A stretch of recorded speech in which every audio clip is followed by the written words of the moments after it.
আমার হাতে এই যে ফুলের মালাটা দেখছেন, এটা হচ্ছে জুঁই ফুলের মালা। দেখেছেন কি সুন্দর মালাটা। দক্ষিণ ভারতীয় সংস্কৃতিতে এই ফুলটি কিন্তু প্রচুর প্রচলন রয়েছে। ওখানে প্রায় প্রত্যেকেই মাথার চুলে বা খোঁপায় এই ফুলটি মালা গেঁথে চুলে অথবা খোঁপাতে দেয়। যদিও আমরাও দিয়ে থাকি, তবে আমাদের এখানে বেশিরভাগ সময় বিয়ে বাড়িতে এটা দেওয়া হয়। কিন্তু দক্ষিণ ভারতীয় যে মেয়েরা, তারা কিন্তু প্রায় সবসময়ই দিয়ে থাকে। আর আমি এই ফুলটা পেলে বেশিরভাগ সময় কিন্তু এর মালা গেঁথে ঠাকুরকে পরাতেই ভালোবাসি। ফুলটা অসম্ভব সুন্দর গন্ধ। দেখেছেন কি সুন্দর ফুলগুলো। এগুলো যদিও কুঁড়ি, এই কুঁড়িগুলোই তুলে কিন্তু গাঁথতে হয়। তারপর এগুলো বিকেলের দিকে ফোটে, অর্থাৎ সকালে ভোর থেকে তোলা হয়। এই যে বাগানটা দেখছেন, এটা জুঁইয়ের বাগান। ভোর থেকে কিন্তু এই ফুলগুলো তোলা হয়। থোকায় থোকায় প্রচুর প্রচুর ফুল ফোটে। আর এই ফুলগুলো অসম্ভব সুন্দর। যেমন সুন্দর এর গন্ধ, তেমন কিন্তু ফোটার পর দেখতেও সুন্দর লাগে। আর মালা গাঁথলে তো সেটা আরও সুন্দর। জুঁই এর বিজ্ঞানসম্মত নাম জেসমিনাম।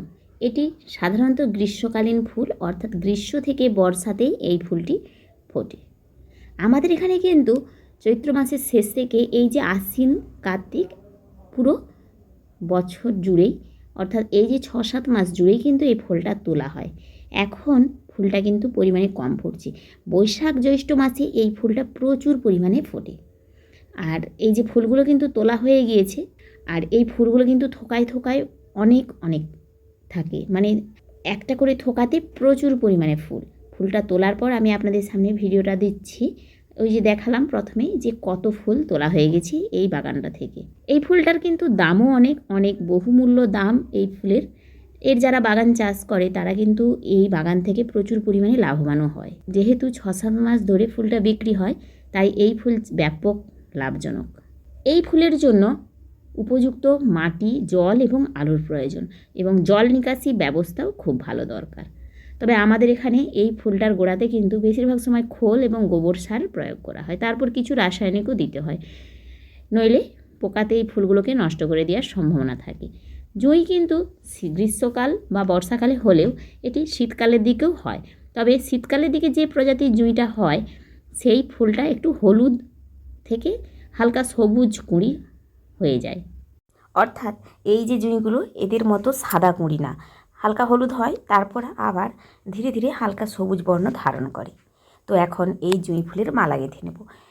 এরকম জুঁই ফুলের মালা গেঁথে ঠাকুরকে পরাতে সত্যিই কিন্তু ভীষণ ভালো লাগে। এই ফুলটি ইউরেশিয়া, আফ্রিকা ও ওশিয়ানিয়ার গ্রীষ্মমণ্ডলীয় এবং উষ্ণ নাতিশীতোষ্ণ অঞ্চলে এর দেখা যায়। প্রায় 200টি প্রজাতি জুঁই রয়েছে। আমাদের দেশেও জুঁই প্রচুর পরিমাণে চাষ হয়। এটি আবার নাকি ভগবান শ্রীকৃষ্ণের অতি প্রিয় ফুল। জুঁই অর্থাৎ মল্লিকা। ভগবান শ্রীকৃষ্ণের প্রিয় ফুলগুলির মধ্যে হলো কদম, মল্লিকা, চম্পা, টগর, পদ্ম, বেঞ্জয়ন্তী উল্লেখযোগ্য। এছাড়াও তিনি তুলসী পাতাও খুব পছন্দ করেন এবং এটি নিবেদন করা তার পূজার একটি গুরুত্বপূর্ণ অংশ। এই সুগন্ধিযুক্ত ফুল জুঁই, এটি এর সাদা রঙের জন্যই কৃষ্ণের পছন্দ। ভারতে আবার এই ফুলটিকে খুব বাণিজ্যিকভাবেই চাষ করা হয়। কোয়াম্বাটুর বেল্ট হলো ভারতের জুঁই উৎপাদনের 2টি প্রধান বেল্টের মধ্যে একটি। গ্র্যান্ডিফ্লোরাম জেসমিন সেখানে উৎপাদিত প্রধান কাঁচামাল, তবে শামবাগ জেসমিন এবং টিউবারোজও উৎপাদিত হয়। এই ফুলটি ইউরেশিয়া, অস্ট্রেলিয়া, ওশিয়ানার মতো উষ্ণ অঞ্চলে চাষ হলেও এটি আবার তিউনিসিয়ার জাতীয় ফুল হিসাবে প্রসিদ্ধ। এই জুঁই গাছটি সাধারণত ফুলের জন্যই চাষ করা হয়। এটি বাগানের সৌন্দর্য বৃদ্ধি করে এবং সুগন্ধের জন্য গৃহস্থালী উদ্ভিদ হিসেবেও চাষ করা হয়। দক্ষিণ এবং দক্ষিণ পূর্ব এশিয়ার নারীরা একে চুলে বাঁধে। এই জুঁই ফুল দিয়ে আবার চীন দেশে চা তৈরি করে খাওয়া হয়। সেখানে আবার এই জুঁই ফুলের চা খাওয়ারও ব্যাপক প্রচলন রয়েছে। ওকিনায়া জাপানে জুঁই চা আবার সানপিন চা নামে পরিচিত। ফুলগুলোকে মেশিনে দিয়ে সেখানে ফুলের তাপমাত্রা ও আর্দ্রতা নিয়ন্ত্রণ করা হয়। চায়ে ফুলের গন্ধ ও স্বাদ শোষণ প্রক্রিয়া শেষ হতে প্রায় 4 ঘন্টা সময় লাগে। মনোনয়নের জন্য এই প্রক্রিয়াকে 7 বার পর্যন্ত পুনরাবৃত্তি করা হয়। জুঁই ফুলের অপর নাম কি? জুঁই, এটি মেলাতি পুতিহ নামে পরিচিত এবং ইন্দোনেশিয়ানদের বিয়ের অনুষ্ঠানে বিশেষ করে জাভা দ্বীপে এটি ব্যবহৃত হয়। পাকিস্তানে জাসমিনাম অফিসিয়াল চামেলি বা ইয়াসমিন নামে পরিচিত, এটি তাদের জাতীয় ফুল। ফিলিপাইনে জাসমিনান সাম্বাক জাতীয় ফুল। এই জুঁই ফুলের আবার অনেক উপকারিতাও রয়েছে।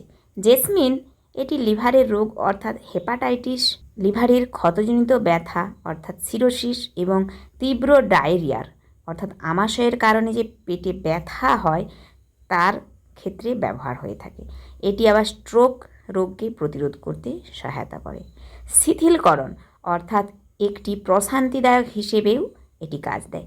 যৌন আকাঙ্ক্ষা বৃদ্ধি করতে এটি একটি কামোদ্দীপক হিসেবে এবং ক্যান্সারের চিকিৎসাতেও এর ব্যাপক প্রচলন রয়েছে। বুকের দুধের পরিমাণ কমাতে, ত্বকের রোগের জন্য এবং ক্ষত নিরাময় দ্রুত করতে ত্বকে জুঁইয়ের ব্যবহার করা হয়। মেজাজ উন্নত করতে, মানসিক চাপ কমাতে এবং খাবারের আকাঙ্ক্ষা কমাতে জুঁই শ্বাস প্রশ্বাসের মাধ্যমে গ্রহণ করা হয়। খাবারের জুঁই পানীয়, হিমায়িত দুগ্ধজাত খাবার, ক্যান্ডি, বেকড পণ্য, জেলাটিন এবং পুডিংয়ের স্বাদ তৈরিতে ব্যবহৃত হয়।